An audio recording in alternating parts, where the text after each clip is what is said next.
Perkenalkan, nama saya Wida Mawati Nurul, NIM saya 20221. Prodi saya Bimbingan dan Konseling di kampus STKIP Yayasan Pendidikan Nias Selatan. Pada video ini kami akan menjelaskan tentang instrumen penilaian. Penjelasan yang pertama adalah tentang pengertian instrumen penilaian. Apakah yang dimaksud dengan instrumen penilaian? Instrumen penilaian ini adalah alat yang digunakan oleh seorang guru dalam melakukan penilaian ataupun evaluasi terhadap nilai siswa. Instrumen penilaian ini dapat berupa non-tes dan tes. Nah, tes tertulis ini merupakan tes yang soal dan jawabannya diberikan dalam bentuk tulisan.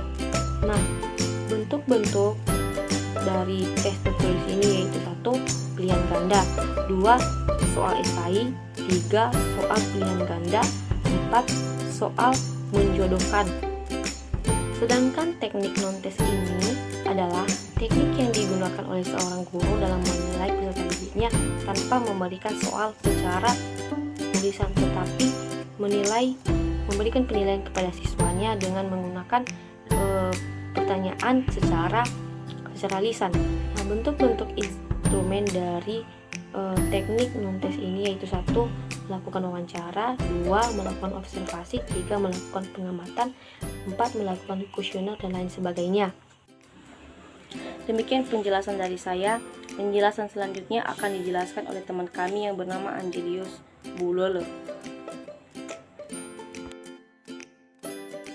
Baik, terima kasih waktu yang telah diberikan kepada saya untuk melanjutkan penjelasan yang bagian B. Yang bagian A telah dijelaskan oleh saudara kami Wida Mawati Nurul. Nah, sebelum saya menjelaskan bagian B, terima salam saya dalam bahasa Inggris kita, ya aho. Baik, nama saya Angelius Bulele, Prodi Bimbingan dan Konseling, NIM 2020-0211-032. Baik, di situ ada berbagai hal instrumen penilaian berbasis kompetensi. Di situ ada instrumen instrumen kompetensi kognitif. Nah, kita dulu paham apa itu kognitif. Kognitif adalah suatu hasil pemikiran setiap individu. Baik, di situ ada instrumen kompetensi berbagai menjadi beberapa tingkatan, yaitu di situ ada salah satu pengetahuan.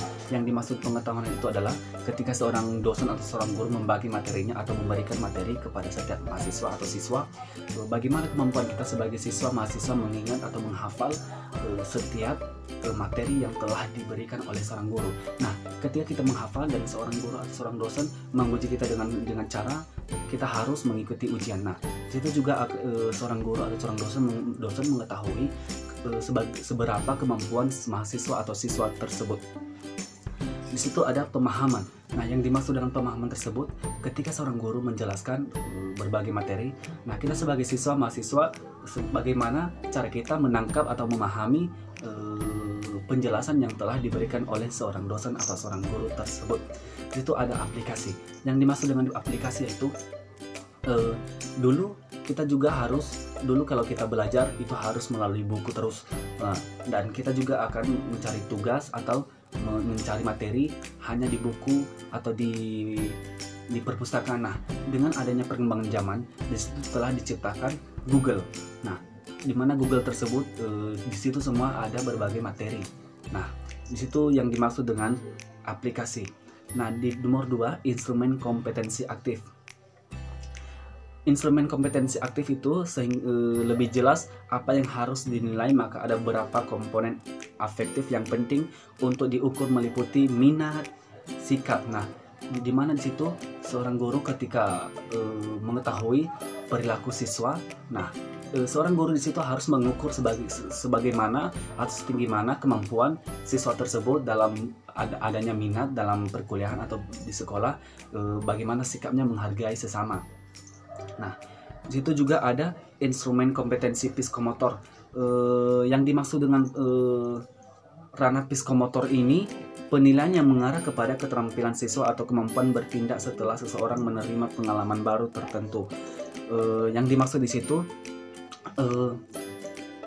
seorang dosen harus mengetahui kemampuan siswa dalam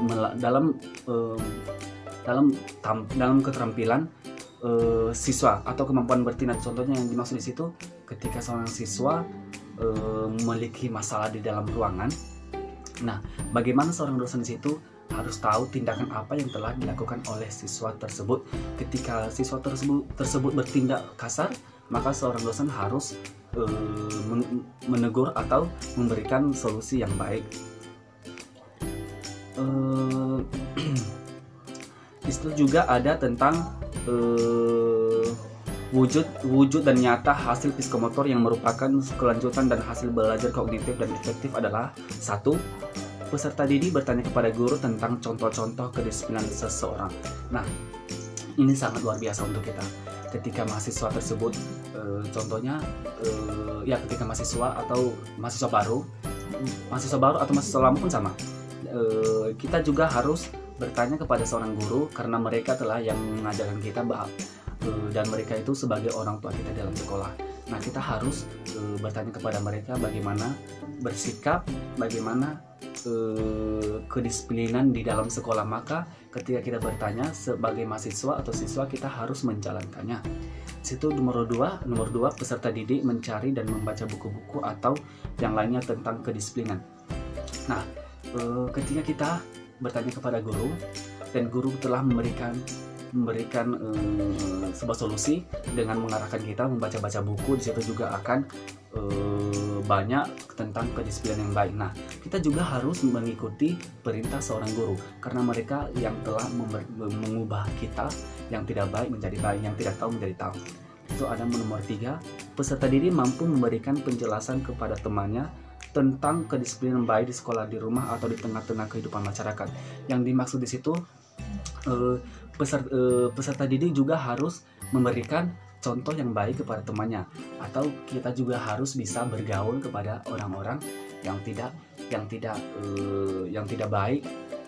baik untuk dengan tujuan kita harus bisa mengubahnya di jalan yang benar. Baik, di situ ada nomor 4, peserta didik mampu mengerjakan kedisiplinan kepada orang lain. Yang dimaksud di situ, peserta didik itu kita harus mengajarkan juga kepada orang lain, bukan hanya kepada diri kita sendiri. Contohnya kedisiplinan di dalam ruangan. Ketika ada seorang kawan yang selalu terlambat atau tentang kerapian, maka kita harus meluruskan atau memberikan motivasi kepada dia agar dia selalu patuh kepada kedisiplinan di sekolah. Nomor 5, peserta didik mampu mencontohkan kedisiplinan. Nah, ketika kita memberikan arahan atau memberikan kedisiplinan kepada siswa atau mahasiswa, kita juga dari diri sendiri harus melihat dulu diri kita, apakah diri kita sudah disiplin, apakah sikap kita udah baik. Maka ketika sikap kita baik, seorang siswa atau mahasiswa mau mengikuti kita. Contoh, ketika kita jorok, bandel, tidak disiplin, kita juga memberikan contoh kepada orang lain. Apakah orang lain tersebut berterima? Pasti tidak. Kenapa dia tidak berterima? Bagaimana kita memberikan disiplin kepada dia, sedangkan diri kita sendiri tidak bisa disiplin? Baik, sampai di sini dulu. Saya sapa kita dalam bahasa kita, ya ahow.